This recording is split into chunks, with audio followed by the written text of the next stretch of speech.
Welcome to The Big Picture. I'm Phil Arno. All this week, The Big Picture is discussing our society, our culture, and the way things have been changing and in a large part confusing for a substantial portion of America's population. I can't tell you when a transition took place. I don't think anyone really can. But if you're old enough, you know that that transition definitely has taken place. Can I define the change? Well, that could take hours. But I can give you a few examples. It has to do with the lack of logic that seems to be so commonly accepted these days. Take, for example, the gun law that has just passed in New York. Every example since 1950, and this is not debatable, shows that active shooter situations in this country and worldwide, those that involve multiple victims in public places, these happen over 98% of the time in what can be described as gun-free zones, places where the bad guy is assured that there's not going to be any resistance. And yet, our leaders have just passed a law that effectively turns the entire state into a gun-free zone. That is the most illogical attitude. Right. Now, that's either ignorant or dishonest. Either way, that's not good, but accepted by the majority of New Yorkers, at least for now. Another example, our leaders claim to be concerned about the climate. They say fossil fuels are bad, so what do? I guarantee you, we're going to end fossil fuel, and I am not going to cooperate with you, okay? They create a shortage of fossil fuels in this country, and they pick up the phone and call communist Venezuela or Saudi Arabia or death to America, Iran, and ask them to ship their oil on tankers that burn oil, 2,000 gallons an hour, to deliver to us a dirtier grade of oil. And by the way, if they were really concerned about the environment and fossil fuels, why don't we hear anything about the cleanest, safest form of power in the world? Nuclear. I object to intellect without discipline. I object to power without constructive purpose. Oh, Mr. Spock, you do have one saving grace after all. You're ill-mannered. Right. So, men competing in women's sports, first graders being taught about gender identification choices, students at public schools facing expulsion for saying "God bless you" at a school function, defund the police, the government being able to order some businesses and churches that, to be closed while others can stay open, and it goes on and on and on. He lied. Everything Harry tells you is a lie. Remember that. Everything Harry tells you is a lie. Now, listen to this carefully, Norman. I am lying. You say you are lying, but if everything you say is a lie, then you are telling the truth, but you cannot tell the truth because everything you say is a lie, but you lie, you tell the truth, but you cannot, for you lie. Illogical. Please explain. You are human. Only humans can explain their behavior. Please explain. I am not programmed to respond in that area. Makes sense to me. Now, with me on this big picture, my guest is Jeffrey Cappella. He is the president of Soldiers to Statesmen, the foundation. Welcome to the show. Let's get right into what our culture is going through and some of the reasons why. For instance, the gun control law that's just passed in New York. I touched on that in my intro, and it's kind of counterintuitive when you think about it's supposed to protect New Yorkers, but really it doesn't. If you look at what the history of mass shootings in public places, doesn't follow. First, I'd like to say thank you for having me back on the show, Phil. We had that discussion previously about the left co-opting certain civil rights issues. In that case, the LGBT movement. And before I touch base on the Second Amendment, I mean, it helps to kind of think about how we got to the position we're at, right? And how we got to the position we're at, like the contentious nature that tragically defines the contemporary sociocultural and political environment in America, has a couple of main tranches of factors that contribute to it. One is structural. So if you think about things like, financial challenges facing both the United States government and or broadly our society, you have the rise of non-military public consumption. It's underwritten by an aging population and subsequent increase in things like Social Security, Medicare, and Medicaid, which means that, that increased financial obligation is crowding out other things in the budget. It also requires higher taxation, which means there's less money for private enterprise to invest in things like productivity and provide jobs. You can see that on the report that was done by the Department of Treasury's Office of Public Debt, Citizens Guide to the Public Debt in 2008 on page 3 and 7 of that report, if you'd like. You have the fact that, people are increasingly technologically displaced. You have this increase in technology, which means that, like people's skills go outdated, or they get replaced by automation, artificial intelligence, or indeed new technology means the skill sets they had are no longer applicable, so they have no job. But aren't these things a result of public policy? Both. This is where government channels society, right? Right. So, in any case, it's both a cause and an effect of it, right? It's a kind of, it's like a cyclical or reciprocal kind of relationship, right? Public policy can affect the environment, and the environment can affect public policy. I'm just saying these are structural challenges that are not being faced or are not being resolved. There are sociocultural, political factors. When you think of things like the corrupting influence of third generation effect, which essentially posits, this is from Gilpin's War on Change and World Politics. The greater the generational gap between the generation that builds the wealth and the current generation, the greater the sense of entitlement over duty and leisure over work. Think about millennials, right? They go to school and they learn things like there's 47,000 genders, yet nothing to get them a job. And there's certain American values that are degraded and attacked. Oh, I'm getting to that. So there's a political aspect, right, which is you have this increasingly contentious environment that's caused by co-radicalization that initially started with radical leftists that find their origins in the Soviet era of the Cold War. We talked about that in the previous show where you interviewed me. And you're seeing some of the co-radicalized elements on the right. Right? So you think about Black Lives Matter and Antifa, for instance, and I gave this to your producers, some video footage that's exemplary of what they do. You think about like when Eva Shippens was busted as weaponizing one of her students. She's a Buffalo school teacher that's telling her student in response to his question, shouldn't they respond to the police violence against minorities with their own acts of violence? She didn't say no. She didn't say political acts of political violence are, wrong.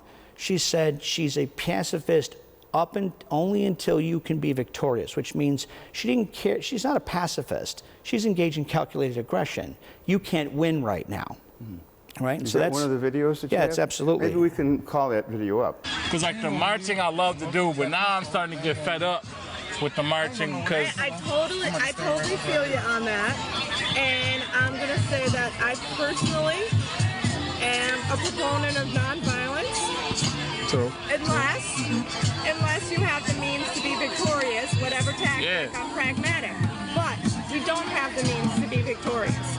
So if we started being violent right now, we're not going to get the victory we need out of it. We'll feel a little bit better in the moment, but there will be people who are in worse positions because of it, including incarceration and whatnot, and being killed back themselves. So I don't believe that, but I believe there's lots of other tactics, and I believe that all this, we need to be building, the reason why I came over and said hi to you personally is, we need to be building community, and we need to be building networks, and we need to do power mapping and strategic plans, and we need to take over the political system, which there's a strategic plan I'm working on with some people about that. So there's other means, because all this noise in the street does some good, but it's not going to do enough good unless we change how people are elected to a position of power in the city? You know, this week I'm talking about what's happening in our society. We've already had a couple of episodes. I'm trying to cut through some of the what's happening to why this is happening. I want people to understand, because it's kind of a hard thing to say that there's an evil behind things or that there's an illogical approach and so on. People have to understand that there's a motivation. Right. And that's why things would make sense. And so there's got to be some kind of an agenda. What's the end game? I mean, there's a lot of these things. So there are together. motives. There are both domestic and foreign motives that are interplaying into the contentious environment that we find ourselves in. I just named some of the more domestic aspects or examples thereof. You also have foreign components. For instance, there's a geopolitical aspect to this. If you think about Vladimir Putin's involvement, think about the issue of energy independence and how that plays into a lot of other things that we're dealing with socioculturally, like the increase in prices of baby formula, the increase of prices of food, pretty much everything. Well, we used to be a net exporter of energy.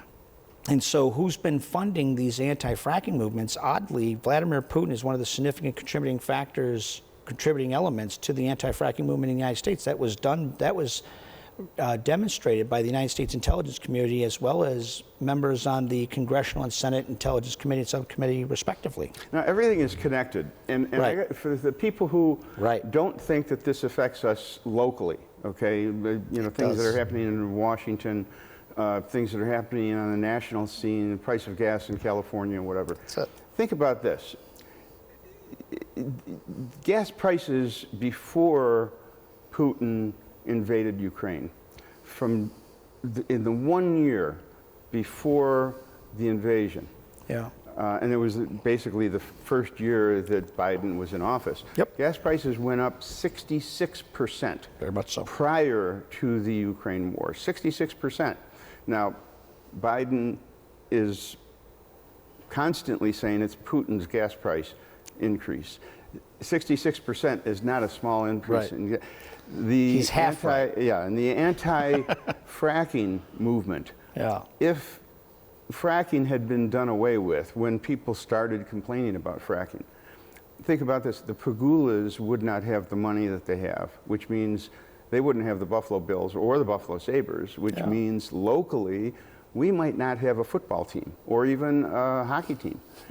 It could be an affected Western New York if the international or the national agendas were to have been carried out. So it could affect us. Things that go on nationally or internationally, it all circles around to what we here in Western New York feel and are involved with. Absolutely. It's very interesting that you mentioned that. So, like, Biden's half right. Yeah, does Putin's illegal war of aggression in Ukraine contributed to the increase of gas prices? Sure. Is it the lion's share contributor? No. I mean, the lion's share, the majority of increase in gas prices occurred prior to Putin's illegal war of aggression into Ukraine. Now, that doesn't mean that Putin's war in Ukraine didn't contribute to it. It's the cherry on top of that sundae that said it was bad public policy. That's the ice cream, the nuts, and the whipped cream, right? Well, denying leases, and then the leases that they do have, you have to have permits in order to use the lease. And what isn't being said is they're not granting the permits. They're denying the permits. They're granting the leases, but they're not allowing them to do anything with the lease. So, and that's kind of the thing that's unsaid. Oh, we're giving them the lease. There's leases. There's all kinds of leases that aren't being used. They're not being used because they can't get the permits. They're being delayed. They're being denied. They're being, short. What's pulling Biden to that area? You have the radical left that's ascended in the DNC with the Green New Deal, exemplified by AOC and all these other people, like, that are very much grifters, right? They don't care about the environment. Like the average foot soldier that gets, inculcated in this and goes out and protests, I believe a lot of them actually are well-intentioned, albeit unbelievably misguided. Yeah, the people who are the movers and shakers in those movements are some of the most predatory and scandalous people you'd ever meet. If you wanted to sit there and address greenhouse gas emissions, you would be investing wholesale in next-gen nuclear. That could get us, I could do what the Green New Deal wants to do, and I've written policy papers on it, and we can come back if you want, I'll talk about it, that would attain the goals that are claimed to be encapsulated in the Green New Deal in 10 years and 3 years. And in doing so, not destroy our economy, bring gas down to $1.76 a gallon, and change the trade deficit between $200 and $700 billion while putting economic constraints on hostile foreign powers like Vladimir Putin, whose main trick is exporting oil and natural gas to Western Europe. Yeah, and he's not being hurt, by the way. No. The way anybody. Listen, we have to break now. We have another segment to go. Stay tuned. This is not conspiracy theory stuff, guys. This is true stuff. I mean, you can look up everything that we're talking about. We'll be back right after this. There's a lot more to go. Everything I say with comes with receipts, Phil. I come with receipts. We'll be right back.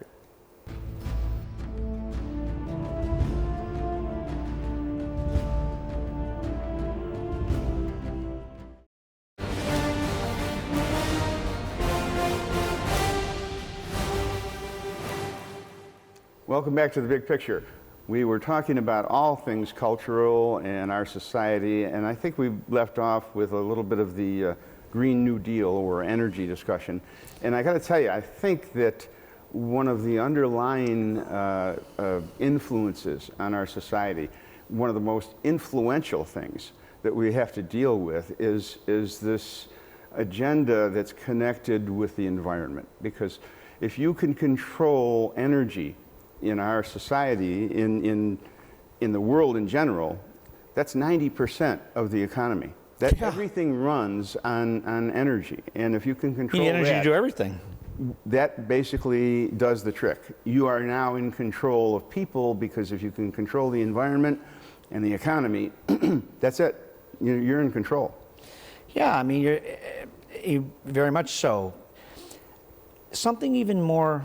On top of that, something even more kind of disturbing to me is that the contentious nature that defines the domestic political environment makes it any kind of resolution, resolving any of these issues, damn near impossible, right? It makes it impossible. Think about the Chinese Communist Party pandemic, Wuhan, COVID-19. It's a great example, right?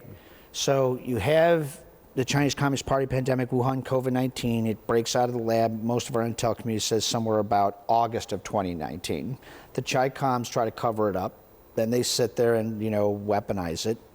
Trump shuts down travel from Wuhan. It's a very logical policy. And what was he called? You're a racist. I'll never take the vaccine. What did Right. Biden and Kamala Harris say? If Trump is involved in the production of the vaccines, they will never take it. They will never take it. You're co-opting and politicizing the United States response to the Chinese Communist Party pandemic. What the hell are you doing? Like, what are you doing? And then sit there when they become president and vice president and say, you have to get the vaccine. Why do you not agree with us? Absolutely. Well, it's not that people, disagree with the idea of a vaccine. It's that you co-opted and politicized this pandemic to get rid of quote unquote orange man bad, and they know it. So they don't have any trust in these national leaders when they say get the vaccine, because they're saying you used it for political, hay, right? Even if it's rational to get the vaccine, now they're so irritated because what they do, the weaponization and politicization of that vaccine and the pandemic, they're doing it now kind of like almost to reestablish personal autonomy, right? Like, you're trying to define my reality for me, but first you're saying like we shouldn't get the vaccine because Donald developed it, and now you're telling us we have to get it. What is that? Well, as much as they try to ignore it, there are videos of them saying one thing and then saying another thing. So they can't get away from position shifts and hypocritical shifts in agenda, driven contradictions. And what is the most damaging part of that? You see the loss of confidence in our institutions. Think about over and over. Think about law enforcement, right? And think about the co-option or the corruption and the politicization of the Justice Department, right? For 5 years, we had to hear consistently, while radical left-wing terrorist organizations like Black Lives Matter and Antifa were burning down cities and firebombing police stations and firebombing courthouses. This is a mostly peaceful protest, right, while they're highlighted by a burning skyline. And yet, in the next instance, we hear from Jan 6th, that a guy in a water buffalo hat and a Speedo was going to take down the U.S. government? I mean, don't get me wrong. I was in D.C. on January 6th, and like 99% of the people that were there, I didn't tear down fences, I didn't attack cops, and I didn't break into Capitol Hill and didn't incentivize anybody to do so. I'm saying the selective application of the alleged consideration that the left purports to have regarding political violence is, I mean, readily, it points out their hypocrisy, and people now no longer have any confidence. For instance, and I brought this video to show you the impact of what a lot of this is doing. I brought a video that was taken when I was documenting a Black Lives Matter quote-unquote protest of the Tonawanda Police Department back in 2020. Now, I haven't shown this to anybody since then because I didn't want to add to the inflammatory kind of nature that define that issue or the topic or the nature of the time. That said, I'm documenting the event. 500 of these radical leftists, many of them weaponized by their advocacy professors, as I showed in the previous video, started swarming on me, getting ready to attack me. Some of them did attack me previously. And the lieutenant, who is the lieutenant of the Tonawanda Police Department, pulls me out and says, "What are you doing? You're going to get yourself killed, bro. There's 5 of us and 500 of them. We can't do anything. We can't save you. You're going to die." You should watch the video. I mean, that's the impact when people. Do we have that video? Absolutely, All please. Right. Can we go to that video? Let's take a look. You're gonna get yourself killed, bro. Use your head. There's 50 of them and 5 of us. How do you want us to help you? You gotta stay away. Do you see what they just did? Do you see what you just I don't did? know what they just did because we're over here and there's 100 of them. What did they do? What do they do? I'm just video recording the event. Okay, so I understand what you're saying. The reason why I gave that video to you is to show the impact of this contentious political environment. Police are intimidated, and that further undermines people's confidence in our institutions. They're saying, wow, I mean, even the police are intimidated, right? The local advocacy-based politicians are putting constraints on law enforcement. They can't protect us. So now they're like going, well, if the police can't protect us, now I'm reaching more towards that Second Amendment.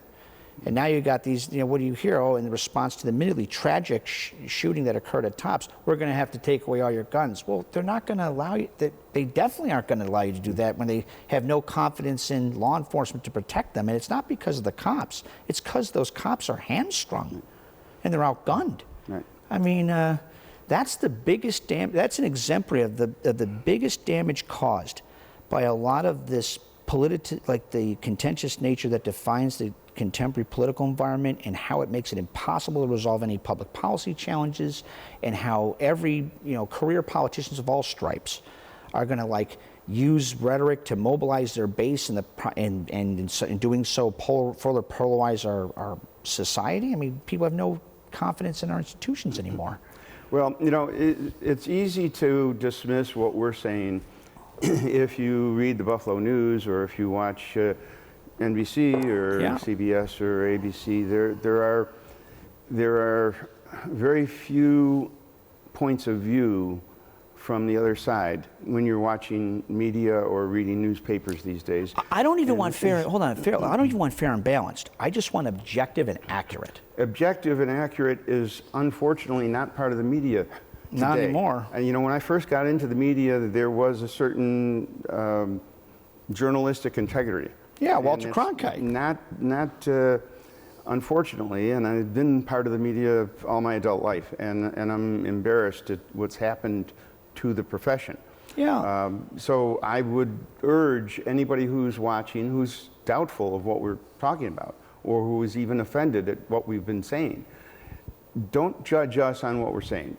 Just listen and be objective and do a little research, not just from one source or 2 or 3 sources, but look at different sources that maybe you wouldn't normally look at to see if there's something to what we've been saying. How about primary information? Go ahead. Do some research. Yeah, how about primary information sources and raw data? I mean, think about what, like during the beginning part of the global war on terror, I can tell you academically, formulaically, empirically why we need the Patriot Act. There are many people who disagree with that. Don't believe me, don't believe PNAC, who I know the guys at Project New American Century, Tom Donnelly was a friend. Don't believe Project Pink. Read the Patriot Act and make up your own mind. Yeah. I know we're just about out of time, and I just urge you to do some research. Be knowledgeable. That's the best way that our citizens can be an active part of our society. Votes count, and votes have consequences. A constructive part. That's basically what we can do to contribute to the quality of life here in Western New York and nationally. I want to thank Jeffrey for being my guest. Thanks for having me, Phil. It's been a great conversation. Stay tuned this week. We still have conversations to go, and they're very interesting. We'll see you next time on The Big Picture.